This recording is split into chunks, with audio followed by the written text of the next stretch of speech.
ಇವತ್ತು ಬೆಳಗ್ಗೆ 7 ಗಂಟೆಗೆ ನಮ್ಮ ಹೊಲದ ಹತ್ರ ಹೋಗಿದೆ. ಇವತ್ತು ಹೊಲ ಕೊಯ್ಯೋ ಮಿಷಿನ್ ಕೂಡ ಬಂದಿತ್ತು. ಇದು ಮಿಷಿನ್ ಬಂದು 26 ಲಕ್ಷ ಅಂತೆ. ಅವರ್ಕ 3,000 ಕೂಡ ತಗೊಂತಾರಂತೆ.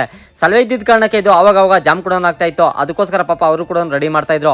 ಇದು ಸಲ್ವೆ ಇದ್ರೆ ಚೆನ್ನಾಗಿ ವರ್ಕ್ ಆಗಲ್ಲ, ಬಿಸಿಲಿದ್ದಷ್ಟು ಕ್ಲೀನ್ ಆಗಿ ವರ್ಕ್ ಕೂಡ ಮಾಡ್ತಾ ಇದೆ. ಸೆಲೆಮ್ ಟು ಟೈಮ್ ನೋಡಿದ್ರೆ 9 ಗಂಟೆ ಆಗಿತ್ತು. ಬಿಸಿಲು ಕೂಡ ಬಂದಿತ್ತು. ಮಿಷಿನ್ ಕೂಡ ಕೊಯ್ತಾ ಇತ್ತು. ಮುಂದೆ ಕೊಯ್ತಾ ಇದ್ರೆ ಹಿಂದ್ಗಡೆ ಹುಲ್ ಕೂಡ ಬೀಳ್ತಾ ಇತ್ತು. ರಾಗಿ ಎಲ್ಲ ಸ್ಟೋರೇಜ್ ಆಗ್ತದೆ ಅಂತ ನೀವು ಕೇಳಿದ್ರೆ ಈ ಜಾಗದಾಗ ರಾಗಿ ಕೂಡ ಸ್ಟೋರೇಜ್ ಆಗ್ತಾ ಇತ್ತು. ಸೇಮ್ ಟು ಸೈಡ್ಗಿಲ್ದಾಗ ಇದು ಬಿಟ್ಕೊಂಡು ಹೋಗ್ತಾ ಇತ್ತು ಮಿಷಿನ್. ಅದಕ್ಕೋಸ್ಕರ ನಮ್ಮ ಅಣ್ಣ ಫ್ರೆಂಡ್ ಇಬ್ಬರು ಕೂಡ ಸೇಬಿಟ್ಟು ಅದನ್ನ ಕೊಯ್ತಾ ಇದ್ರು. ಅವ್ರು ಕೊಯ್ದಿರ ಎತ್ಕೊಂಡೋಗಿ ನಾನು ಎತ್ತಿ ಒಂದು ಹತ್ರ ಉಡ್ಡೆ ಕೂಡ ಆಗ್ತಾ ಇದ್ದೆ. ಅದಾಗಿದ್ದ ಮಿಷಿನ್ ಕೊಯ್ತಾರೆ ಏನಪ್ಪ ಎಫೆಕ್ಟ್ ಅಂತಂದ್ರೆ ಇದು ನಿಂತ್ಕೊಂಡಿದ್ರೆ ಮಾತ್ರ ಕೊಯ್ತದೆ, ಮಲ್ಕೊಂಡಿದ್ರೆ ಈ ತರ ಬಿಟ್ಬಿಟ್ಟು ಹೋಗ್ತಾ ಇರ್ತದೆ ಮಿಷಿನ್.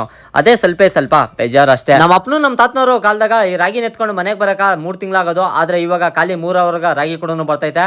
ನಮ್ ಕೊಯ್ದಿರೋ ಹೊಲ ಈ ತರ ಐತೆ. ಬೇಕಾದ್ರೆ ನೀವು ಅಬ್ಸರ್ವ್ ಮಾಡ್ಬೋದು. ದೊಡ್ಡವರೆಲ್ದಂಗೆ 100 ವರ್ಷ ಬದುಕೋರು ಆ ಕಾಲದಾಗ ಇವತ್ತು 50 ವರ್ಷಕ್ಕೆ ಯಾಕಪ್ಪ ಸಾಯ್ತಾರೆ ಅಂದ್ರೆ ಇದೇ ಕಾರಣ. ಸೇಮ್ ಟು ರಾಗಿ ಕೂಡ ಮಿಷಿನ್ ಕೂಡ ಬಂದಿತ್ತು. ರಾಗಿ ಕೂಡ ನಮ್ಮ ಮನೆ ಹತ್ರ ಕೂಡ ನಡ್ಸ್ಕೊಂಡ್ರೆ ಒಂದು ಬೇಜಾರು ಏನಪ್ಪ ಅಂತಂದ್ರೆ ನಮ್ಮ ಫ್ರೆಂಡು ರಾಗಿ ಶೆಲ್ದಾಗ ಇದ್ದ. ಆದ್ರೆ ಬಟ್ ಇವಾಗ ರಾಗಿ ಇಡ್ಸ್ಕೊಂಡಾಗ ನನ್ನ ಫ್ರೆಂಡ್ ಇಲ್ಲ.